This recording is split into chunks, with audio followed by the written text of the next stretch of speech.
وہ بھی تگڑے ہو جائیں جڑے کہتے بابے شاہ ہی کوئی نہیں. ہر ولی کی دشمنی اور کبھی غوث پاک کی, کبھی حضرت جنید بغدادی, کبھی باجد بستامی کی.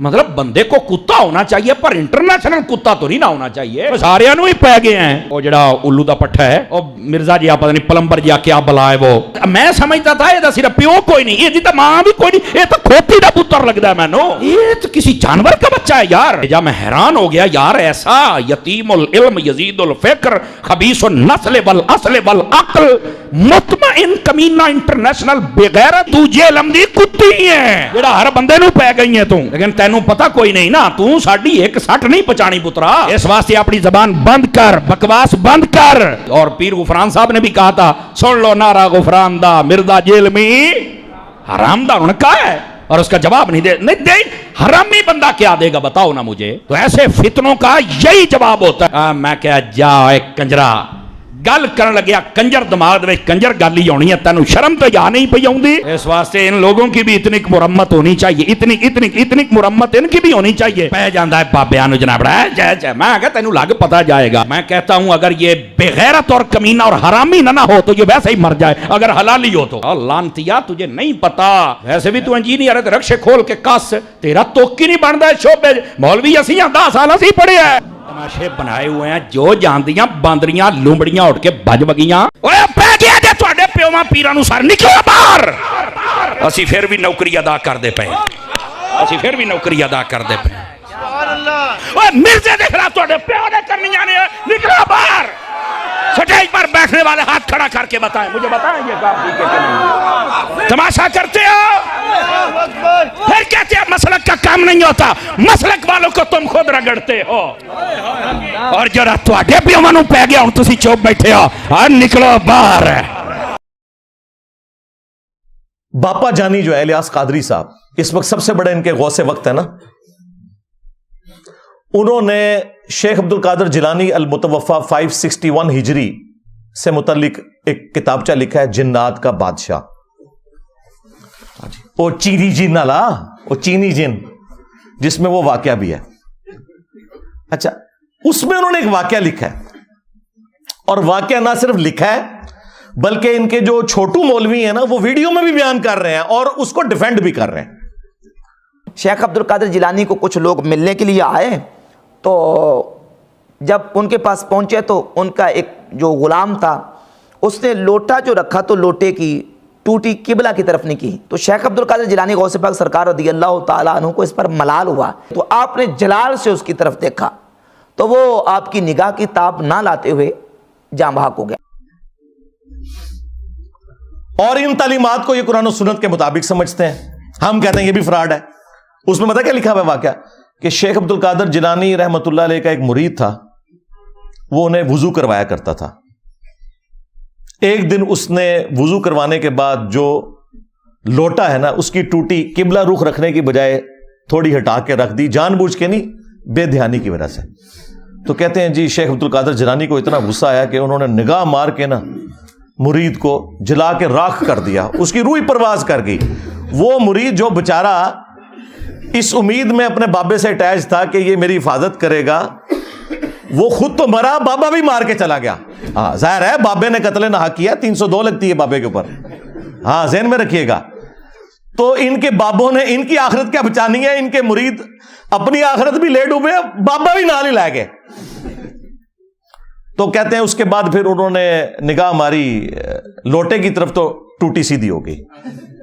یہ ان لوگوں کا, ان کے بزرگوں کا, اب تو میں کہہ سکتا ہوں نا ان کے بزرگوں کا, کیونکہ یہ تو مانتے ہیں نا, ان کے بزرگوں کا یہ لیول ہے کہ وہ بجائے لوٹے کی ٹوٹی کو سیدھا کرنے کے بندے مار دیتے ہیں, اور پھر ہمیں یہ بتاتے ہیں کہ آپ نے رسول اللہ تک پہنچنا ہے نا صلی اللہ علیہ وآلہ وسلم, ان بزرگوں کا دامن کرم تھام لیں. توبہ توبہ توبہ, دماغ خراب ہے ساڈا, جو اپنے مریدوں کو جلا کے راکھ کر دیں, یوٹیوب سے گستاخانہ ویڈیوز نہ ڈیلیٹ کروا سکیں, ان کے ساتھ ہم نے اٹیچ ہونا ہے, ہمارا دماغ خراب ہوا ہے. اب دیکھیں اس سے کتنے مدنی پھول نکلتے ہیں. ہاں میرا دماغ کدھر جاتا ہے. سب سے پہلا مدنی پھول تو یہ ہے کہ ان کے بابے جو ہے نا قتل ناحق کرتے تھے, 302 ان پہ لگتی تھی, اور قرآن میں ہے جس نے کسی مؤمن کو ناحق قتل کر دیا وہ ہمیشہ کی جہنم میں. ان کے بابے بقول ان کے، میں نہیں کہتا، بقول ان کے، ہم تو حسن ظن رکھیں گے کہ عبد القادر جیلانی کو تو بیچاروں کو پتہ ہی نہیں ہوگا ان کے ساتھ کیا کچھ ہو رہا ہے، لیکن چونکہ یہ کروا رہے ہیں تو ظاہر ہے کہ پھر اس کا اینڈ رزلٹ یہی نکلے گا کہ وہ اپنے مریدوں کو قتل ناحق والا نہ صرف معاملہ کرتے تھے بلکہ مریدوں کی وجہ سے اپنی بھی آخرت برباد کر لی. ظاہر ہے خود بھی جہنم میں چلے گئے قتل ناحق کر کے، تو قرآن کا فتویٰ ہے. آج تو آڑے بابے ہوں 302 کٹاوا ہونا ہوتے ہیں. اچھا، اس کے بعد یہ رزلٹ نکلا کہ یہ جو ان کا دعویٰ ہے نا کہ یہ رسول اللہ صلی اللہ علیہ وآلہ وسلم کے دین کے پاسباں ہیں، امین ہیں، ان کی لیگیسی آگے لے کے چل رہے ہیں، یہ بھی بالکل فراڈ ہے. کیا رسول اللہ صلی اللہ علیہ وآلہ وسلم کا ایٹیچیوڈ یہ ہوتا تھا اپنے ساتھیوں کے ساتھ؟ بخاری اور مسلم دونوں اٹھا کے دیکھیں. انس ابن مالک کہتے ہیں 10 سال تک میں نے رسول اللہ کو وضو کروایا ہے صلی اللہ علیہ وآلہ وسلم. وہ کہتے ہیں میں چھوٹی عمر کا بچہ تھا، 10 سال کی عمر میں میری والدہ ام سلیم مجھے رسول اللہ کی خدمت کے لیے چھوڑ کے چلی گئیں، اور 10 سال میں نبی الاسلام کے ساتھ رہا.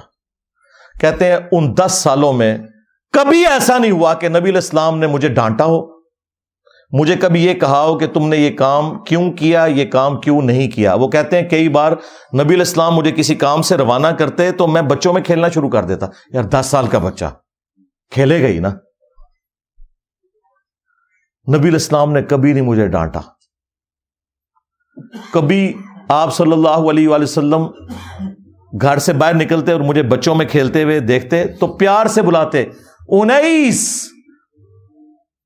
نام تھا انس، پیار سے بلاتے، انیس بیٹا میں نے تم نے فلاں کام کے لیے کہا تھا. وہ کہتے اچھا یا رسول اللہ میں جاتا ہوں. بس نہ ڈانٹا کبھی، نہ مارا پیٹا. اور تمہارے بزرگ جو کہتے ہیں ہم رسول اللہ کے ماننے والے ہیں، ہم آپ کو رسول اللہ تک پہنچائیں گے، پہلے آپ تک پہنچ جاؤ. یہ میں آپ کو کمپیریزن بتا رہا ہوں. لہذا یہ جو تم لوگ کلیم کر رہے ہو نا کہ ہمارے بزرگوں کی کتابیں بدل گئی ہیں، تو جو باتیں تم کتابوں سے بیان بھی کر رہے ہو نا بغیر بدلی ہوئی، ہمارے نزدیک وہ بھی قرآن و سنت کے خلاف ہیں. سمجھ رہے ہیں نا میں کیا کہنا چاہ رہا ہوں؟ ہاں، اگر نہیں سمجھ آ رہی تو میں ایک اور مثال پیش کر دیتا ہوں. ان کے وہ اس وقت میٹھے میٹھے ایک مبلغ جو طارق جمیل صاحب کے مقابلے پہ انہوں نے لانچ کیے ہوئے ہیں، ثاقب رضا مصطفی صاحب. ہائے ہائے ہائے ہائے. وہ خواجہ باؤ الحق نقشبند کے بارے میں بتا رہے ہیں کہ ان کی ایک مریدنی تھی. ہاں، اس کو بادشاہ وقت نے ایک مینارے سے گرایا. ہاں، اور وہ بخارے میں تھے. وہ کہتے ہیں کہ مریدنی نے آخری وقت میں بجائے اللہ کو پکارنے کے نا وہ بابے کو پکارا. اوکھے ویلے بزرگ کام آتے ہیں. تو آگے الفاظ دیکھیں اس ذمہ دار شخص کے. یہ کہتا ہے کہ جی وہ بزرگ آئے اڑ کے اور انہوں نے مریدنی کو کیچ کر کے، ہاں اس میں الفاظ ہے پکڑ کے، تو زمین پہ آرام سے رکھ دیا جب اس کو دھکا دیا جلاد نے. حضرت شاہ نقشبند بخاری علیہ رحمہ نقشبندیوں کے امام ہیں. آپ کابل میں تشریف لائے تو بادشاہ کے گھر میں کام کرنے والی ایک خاتون آپ سے روحانی نسبت قائم کر لیتی ہے. جو اس کی ہم منصب تھیں انہوں نے اس سے حسد کیا اور بادشاہ کے گھر کا زیور چوری کر کے اس پر الزام دھر دیا اور گواہیاں بھی دے دی. بادشاہ کو بڑا غصہ آیا. اس نے کوئی بات سنے بغیر کہا کہ اس کو لے جاؤ اور محل کی چھت سے اوپر گرا دو. خیر اس کو چھت پہ لے گئے. جب پھینکنے لگے تو اس کے دل میں خیال آیا، وہ کسی نے بتایا تھا کہ اوکھے ویلے بزرگ کام آتے ہیں، تو اس سے بڑھ کر اوکھا ویلا ہو کیا سکتا ہے. تو اس نے بخارے کی طرف منہ کر کے کہا، شیعہ للہ چو گدائے مستمند المدد خواہم ز شاہ نقش بند. اور اتنے میں جلاد نے پیچھے سے دھکا دے دیا. جب وہ نیچے گئی تو حضرت شاہ نقشبند بخاری نے پکڑ کے آرام سے زمین پہ رکھ دیا. تو حیرت زدہ ہوگی، حضرت آپ کب آئے تھے؟ کہا تو از چبارہ آمدی من از بخارا آمدم. تو چبارے سے چل پڑی تھی، میں بخارے سے چل پڑا. اور بعد میں مریدنی پوچھتی ہے کہ حضرت آپ کہاں سے؟ تو انہوں نے کہا کہ تو مینارے سے چل پڑی اور میں بخارے سے چل پڑا، اور نہر والے پل تے آ کے ملے دوئے. یہ تبدیل تو نہیں ہوا. ظاہر ہے ثاقب رضا مصطفی صاحب جب بیان کر رہے ہیں تو یہ واقعہ تبدیل تو نہیں ہوا نا. اس کے ساتھ تو ہم یہ کر سکتے ہیں نا سب کچھ. اور دوسری طرف بخاری مسلم میں حدیث ہے کہ اما عائشہ سلام اللہ علیہا کہتی ہیں کہ اللہ کے محبوب صلی اللہ علیہ وآلہ وسلم نے کبھی بھی کسی عورت کو بیعت کے لیے ہاتھ نہیں لگایا. اور ان کی حالت دیکھیں کہ ان کے جو پیر ہیں وہ مریدنیاں کیچ کرتے ہیں. اب میں نے تو نہیں ان کو کہا کہ نامحرم مریدنی کو کیچ کیوں کیا، یہ میں آپ کو کمپیریزن بتا رہا ہوں. اس کے بعد ایک اور واقعہ جو بڑا مشہور کیا ہوا انہوں نے، وہ کہتے ہیں کہ جی ابو الحسن خرقانی جو تھے نا، جو بایزید کے خلیفہ تھے، وہ خلیفہ بھی جا کے قبر پہ ہی ہوئے ہیں، مطلب ان کے مرنے کے بعد تو وہ پیدا ہو رہا ہے بندہ. تو محمود غزنوی جب سومنات پہ حملے کر رہا تھا تو اس کو کامیابی نہیں ہو رہی تھی، تو آخری دفعہ اس کے پاس ابو الحسن خرقانی کا ایک کرتا تھا جو اس نے اللہ کے حضور توسل کے طور پر پیش کرتے ہوئے دعا کی اور اسے فتح ہو گئی. اور رات کو خواب میں بابا جی آ گئے اور بابا جی ناراض ہیں. وہ کہتے ہیں کہ تو نے میرے کرتے کی اتنی کم قیمت لگائی ہے، اگر تو یہ کرتا اپنے ہاتھ میں پکڑ کے اللہ سے یہ دعا کرتا کہ ہند کی سرزمین میں قیامت تک کوئی کافر نہ ہو تو یہ سارے ہی مسلمان ہو جاتے. حضرت ابو الحسن خرقانی ایک بزرگ گزرے ہیں، یہ حضرت بایزید بستامی کے سجادہ نشین تھے. اتنے بڑے آدمی تھے، اپنا جبہ دیا محمود غزنوی کو، جب مشکل آئی تو دعا مانگنا آگے رکھ کے اللہ فتح دے دے گا. تو محمود کہتے ہیں جب سومناتھ کے مندر نہیں فتح ہو رہے تھے تو میں نے بابے کا جبہ سامنے رکھ کے دعا کی تو اللہ نے مجھے فتح دے دی. کہتے ہیں بابا جی رات خواب میں ملے تو کہنے لگے تو نے کیا قیمت ڈالی میرے جبے کی؟ کہا حضور کیا مطلب؟ فرمانے لگے تو میرا جبہ سامنے رکھ کے دعا کرتا کہ یا اللہ ہندوستان کے سارے کافر مسلمان ہو جائیں تو اللہ نے توفیق ایمان دے دینی. یہ تو نے کیا دعا مانگی ہے؟ یہ تعلیمات بتاتے ہیں اور پھر سبحان اللہ پڑھتے ہیں. اور یہ واقعہ تذکرۃ الاولیاء کے اندر بھی لکھا ہوا ہے شیخ فرید الدین عطار نے.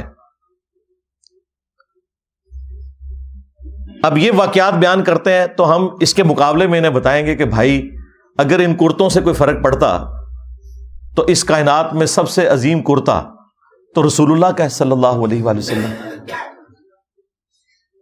صحیح مسلم میں حدیث ہے اسما بنت ابی بکر نے نبی الاسلام کا کسروانی طیالسی ایک کالا جبہ وہ نکالا اور انہوں نے بتایا کہ یہ وہ جبہ ہے جو نبی الاسلام پہنا کرتے تھے اور اس کے دھون کو ہم مریضوں کے لیے شفا کے طور پر استعمال کرتے ہیں.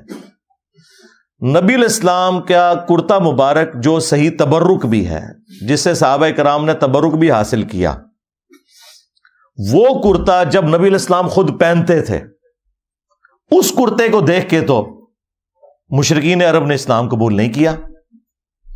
اور اس کے بعد رومنز اور پرشینز کے خلاف جب صحابہ کرام نے جنگیں لڑی ہیں تو وہ کرتا تو نہیں لے کے گئے جس طرح یہ ابو الحسن خرقانی کے کرتے سے دعا کی ہے. انہوں نے تو رسول اللہ کے کرتے سے کوئی دعا نہیں کی ہے. وہاں تو 8,500 صحابہ اور تابعین شہید ہوئے ہیں جنگ قادسیہ میں، ہاتھیوں کے نیچے بھی آئے کئی. تب جا کے وہ پرشین امپائر جو ہے وہ مسلمانوں کے پاس آئی ہے.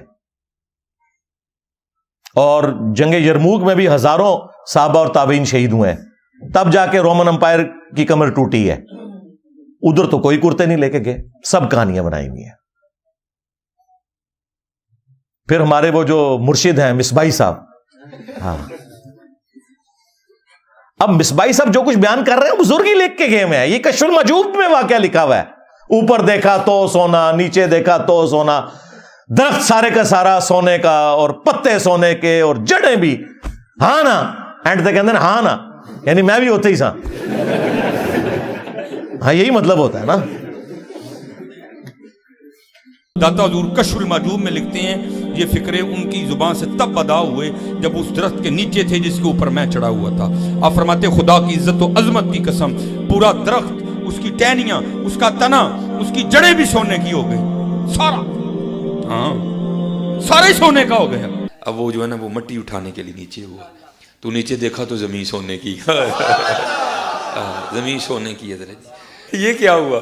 دائیں دیکھا تو سونا، بائیں دیکھا تو سونا، آگے دیکھا تو سونا، پیچھے دیکھا تو سونا. اب بابا جی نے کام کیا تھا، کیوں نہیں مٹی دیا ٹیما پھڑان ڈیا. اور کہتا ہے حضور کہاں سے پکڑاؤں, مٹی ہے ہی نہیں, جہاں تک نظر جاتی سونا ہی سونا ہے.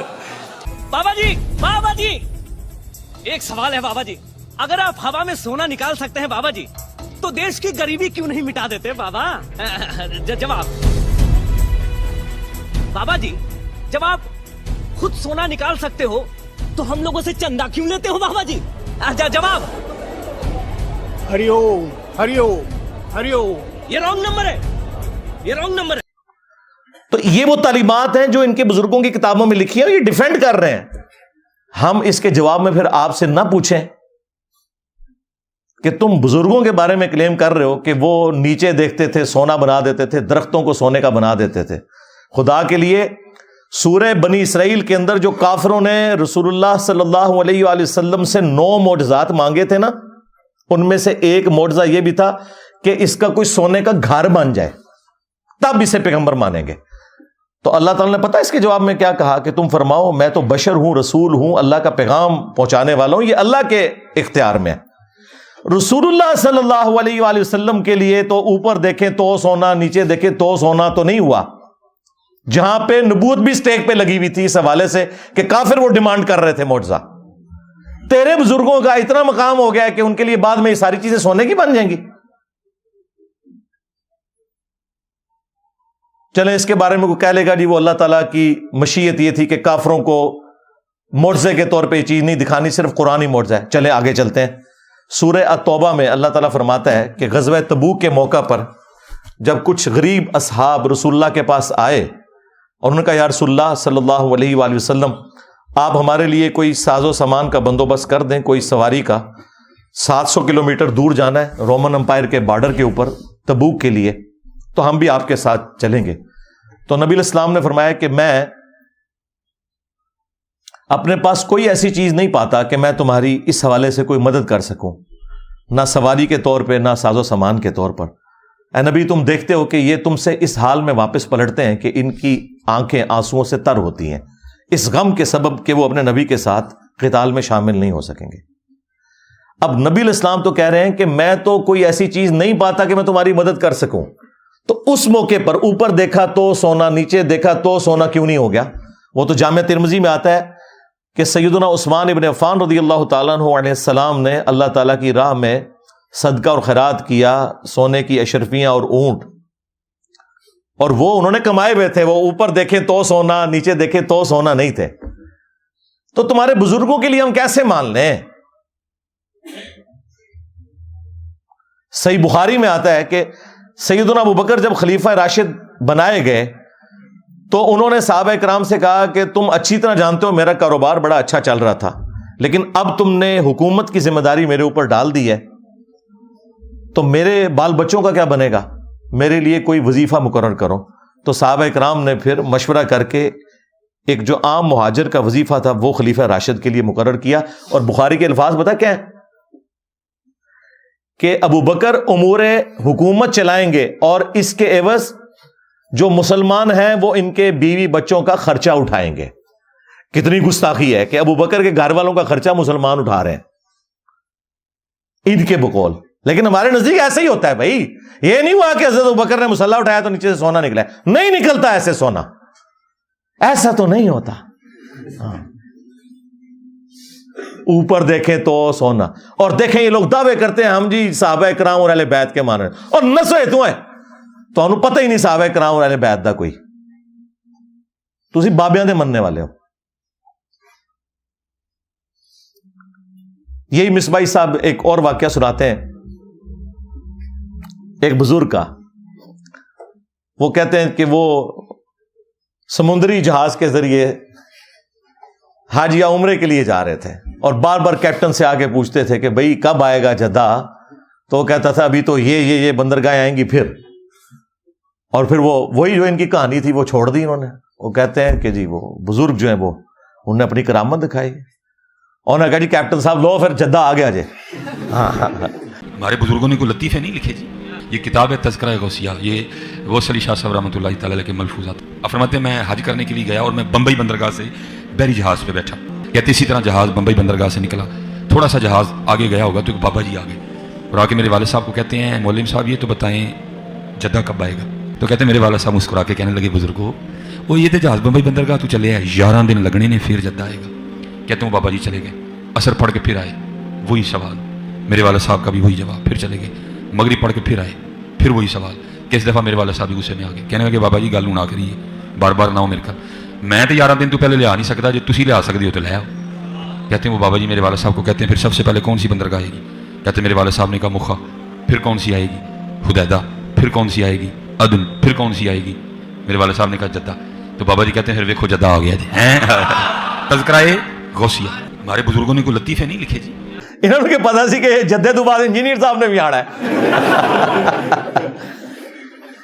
اتنا بڑا بلنڈر بابے سے ہو گیا. یہی میں کہتا ہوں ان بابوں کو نہ قرآن کا پتہ, نہ سنت کا پتہ, نہ ان کو نماز ٹھیک آتی ہے, نہ انہیں زکوٰۃ کے مسائل پتہ ہے, نہ انہیں حج کے مسائل پتہ ہے. اتنی بڑی خرابی ہو گئی کہ جو احرام باندھنے کی جگہ تھی میقات, وہ یہ سب کانٹیننٹ سے وہ جا رہے تھے, وہ کہہ رہے تھے کہ یہ اس طرف سے جا رہے تھے.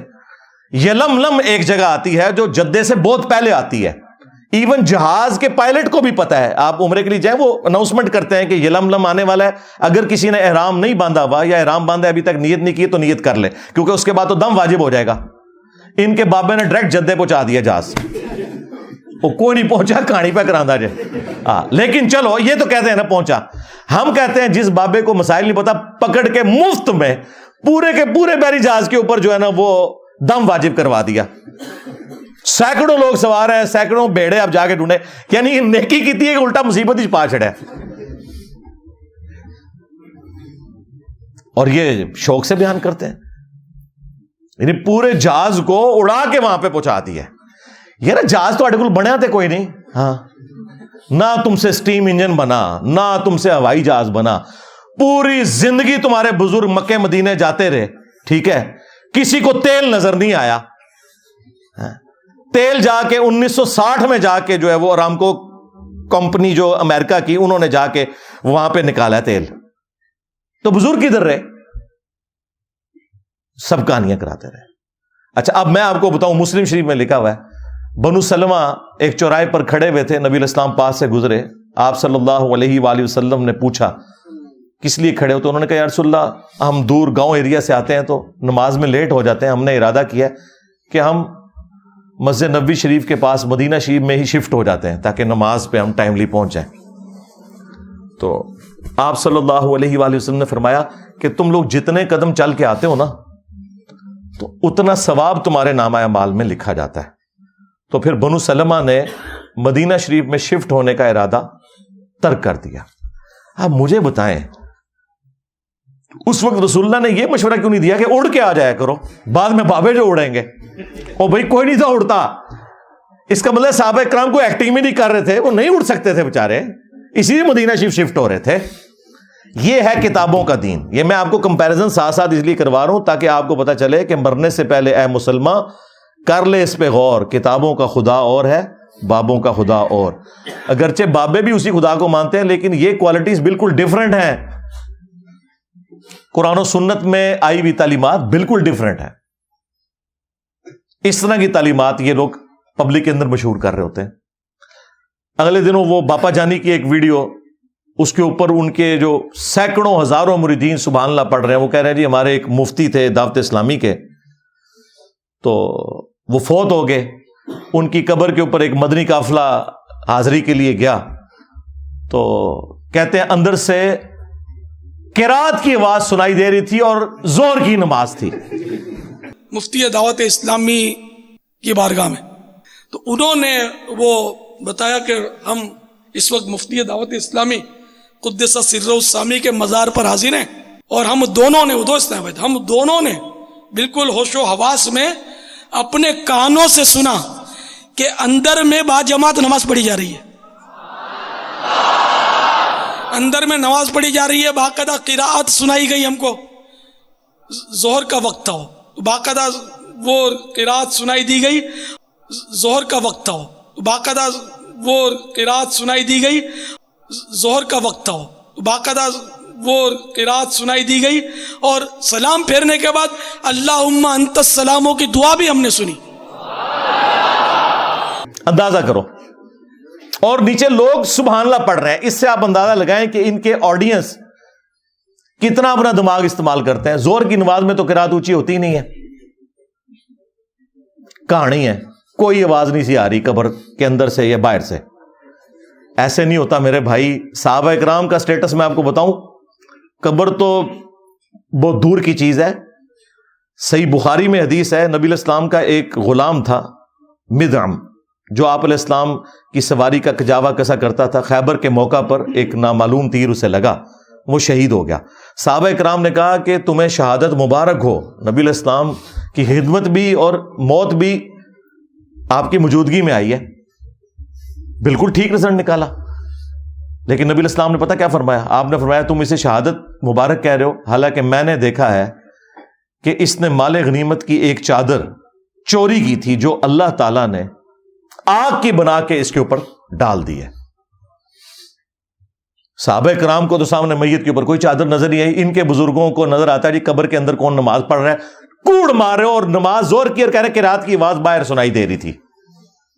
زور میں تو آہستہ آواز سے ہوتی ہے. کوئی جھوٹ گھرنا تھا تو مغرب عشاء کا ذکر کرتا ہے, لیکن وہ چور اپنی لنگوٹی چھوڑ جاتا ہے نا, اور ہم تو تیار بیٹھے ہیں پکڑنے کے لیے. چھوڑ ہی نہ ہو تب بھی ہم پکڑ لیتے ہیں, جب کوئی اتنی چھوڑ کے جائے تو ویسے پکڑی جائے گی. تو صحابہ کرام اپنے گھروں کی طرف دوڑے.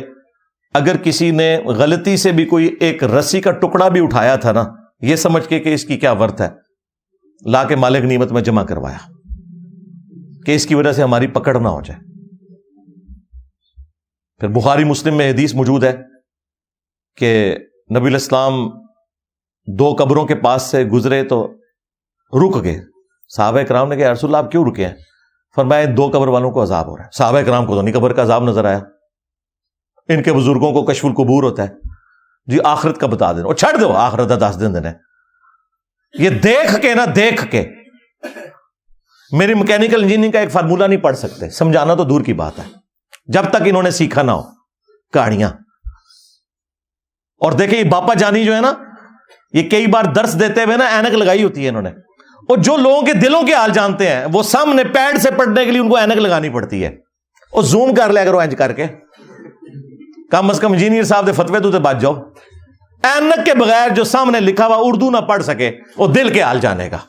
کہانیاں کرانیاں بند کرو. جھوٹ اپنی طرف سے چیزیں بنا بنا کے مارکیٹ میں پھینکتے ہیں, اور لوگوں کو جو ہے نا وہ اپنے بزرگوں کا پھر اسیر کیا ہوا ہے کہ جی ہمارے بزرگ تو یہ کر لیتے تھے, تو وہ کر لیتے تھے, تو یہ کر لیتے تھے. تو نبی علیہ السلام نے کہا ان 2 قبر والوں کو عذاب ہو رہا ہے. ان میں سے ایک چگلی کھاتا تھا, دوسرا پیشاب کے چھینٹوں سے نہیں بچتا تھا. آپ نے پھر ایک درخت کی ٹہنی توڑ کے اس کے 2 حصے کیے, اس پہ لگائے, اور فرمایا جب تک یہ ہری رہیں گی ان کے عذاب میں تخفیف ہوگی نبی علیہ السلام کی دعا کی برکت سے. پھر مسلم شریف میں حدیث ہے, نبی علیہ السلام نے فرمایا کہ میں نے ارادہ کیا کہ میں اللہ سے دعا کروں کہ تمہیں عذاب قبر سنوا دے. دیکھ تو کوئی سکتا ہی نہیں, لیکن پھر میں اپنے اس ارادے سے پیچھے ہٹ گیا. مجھے خدشہ ہوا کہ تم اگر عذاب قبر سن لو تو اپنے مردوں کو دفنانا ہی چھوڑ دو گے, اتنا خوف کھا جاؤ گے. صحابہ اکرام کو تو عذاب قبر دیکھنا تو دور کی بات, نبی علیہ السلام کہتے ہیں تمہیں تو سنوایا بھی نہیں جائے گا, اور یہ لوگ اپنے بزرگوں کے بارے میں کلیم کرتے ہیں.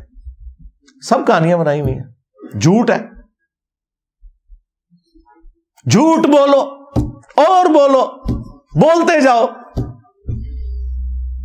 اسی لپیٹتے جاؤں گے تھوڑی. اینڈ ریڈی نے گچھی انہوں آگے لا دیں گے قرآن و سنت کے دلائل سامنے رکھ کے. کہانیاں بنائی ہوئی ہیں, جھوٹ پہ جھوٹ بولتے جاتے ہیں. تو یہ وہ تعلیمات میں آپ کو بتا رہا ہوں موٹی موٹی جو ان کے کلیم ہیں. اور جی بزرگ تھے تو وہ ان کا ایک مرید تھا, اس کی بیوی حافظ قرآن تھی, وہ بیچارہ کوہرا تھا, وہ پریشان ہو گیا. بیوی نے کہا میرے نڑے نہ لگے جو تک تو بھی حافظ نہ بنے. تو ٹائم قیامت تک کی. وہ جناب پریشان ہو کے پیر صاحب کے پاس پہنچا. پیر صاحب نے کہا جی کہ جی صبح, اور یہ وہ واقعات جو انہوں نے کتابوں میں لکھے ہوئے ہیں, بیان کرتے ہیں, یہ وہ ہیں جو تبدیل نہیں ہوئی ہوئی, یہ وہ چیزاں نے. کہتے ہیں جی وہ پیر صاحب نے صبح کے وقت جب سلام پھیرا فجر کی نماز میں, دائیں طرف جتنے تھے حافظ قرآن بن گئے, بائیں طرف جتنے تھے ناظرہ بن گئے. اور لوگ کہتے ہیں سبحان اللہ. اس طرح کوئی حافظ قرآن بنتا ہوتا تو صحابہ صفا کا جو چبوترا ہے 155 صحابہ کا, ان میں سے جو احادیث روایت کرنے والے صاحب ہیں وہ تو چند ایک ہیں. حضرت ابو ہریرہ رضی اللہ تعالیٰ عنہ، اور ان کے لیے بھی خاص دعا تھی، بخاری مسلم میں آئی. تو وہ حدیثیں نہیں بھولتے تھے. وہ کہتے ہیں میں بھول جاتا تھا، پھر حضور نے میرے لیے دعا کی، میں پھر جو بھی نبی علیہ السلام سے سنتا تھا یاد کرتا تھا. لیکن انہوں نے بھی یہ نہیں ہوا کہ نبی علیہ السلام نے کوئی دائیں طرف سلام پھیرا تو ان کو ساری حدیثیں یاد ہو گئی ہیں، محنت سے یاد کی ہیں بعد میں بھی.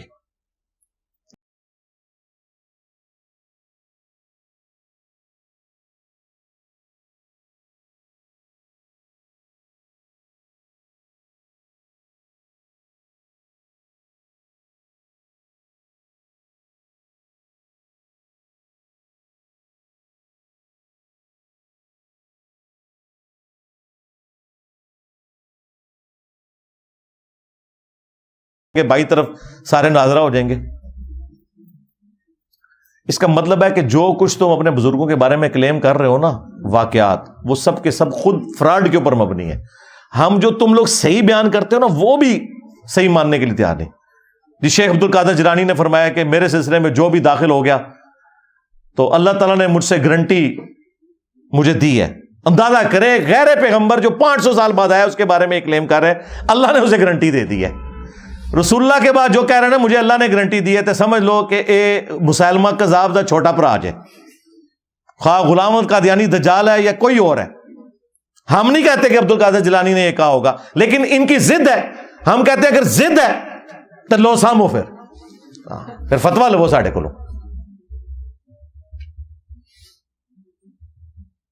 تمام اولیاء کی گردن پہ میرا پاؤں ہے. توبہ توبہ، کیا کبھی ابو بکر، عمر، عثمان و علی نے یہ دعویٰ کیا کہ تمام صحابہ کی گردن پہ ہمارا پاؤں ہے؟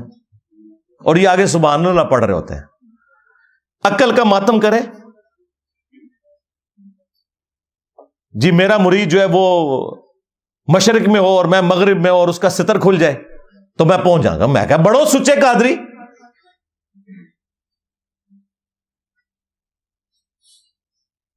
نیچے پجامہ یا کوئی انڈر ویئر پہن کے تو پبلکلی آپ لوگ اپنی تہمت کھول کے بتائیں اور شیخ عبد القادر جیلانی آ کے آپ کی تہمت باندھ دیں. وہ کہتے ہیں نہیں اس طرح تو بزرگوں کو چیک تو نہیں کرنا چاہیے نا، یہ تو ویسے انہوں نے فرمایا تھا. اور پریکٹیکلی ایک ہوا ہے انڈیا میں، ایک مولوی ان کا قادری تقریر کر رہا تھا، بڑا اچھل کود رہا تھا، اس کی شلوار اتر گئی. وہ آپ نے ویڈیو دیکھی ہوئی ہے نا. یہاں کے فارغین تبلیغ اس طرح کریں گے، سارے بڑے کو ہم دیوبند کی مکتب میں شامل اور حاصل کر لیں گے.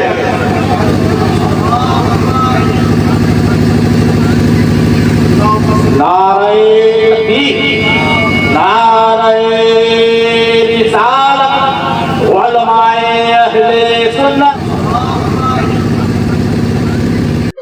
اور کوئی نہیں شیخ عبد القادر جیلانی اس کی شلوار اوپر کرنے کے لیے آئے.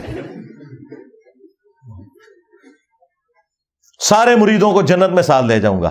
اللہ کے بندو تم نے قرآن و حدیث پڑھا ہی نہیں ہوا. سورہ الشعراء میں جب وہ آیت نازل ہوئی کہ اپنے قریبی رشتہ داروں کو ڈر سنائیے، تو بخاری اور مسلم دونوں میں یہ حدیث موجود ہے.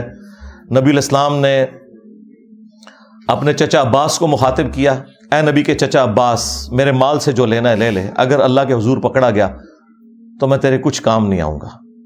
اے نبی کی پھوپھی صفیہ، میرے مال سے جو کچھ لینا ہے لے لے، اگر اللہ کے حضور تو پکڑی گئی تو میں تیرے کچھ کام نہیں آؤں گا.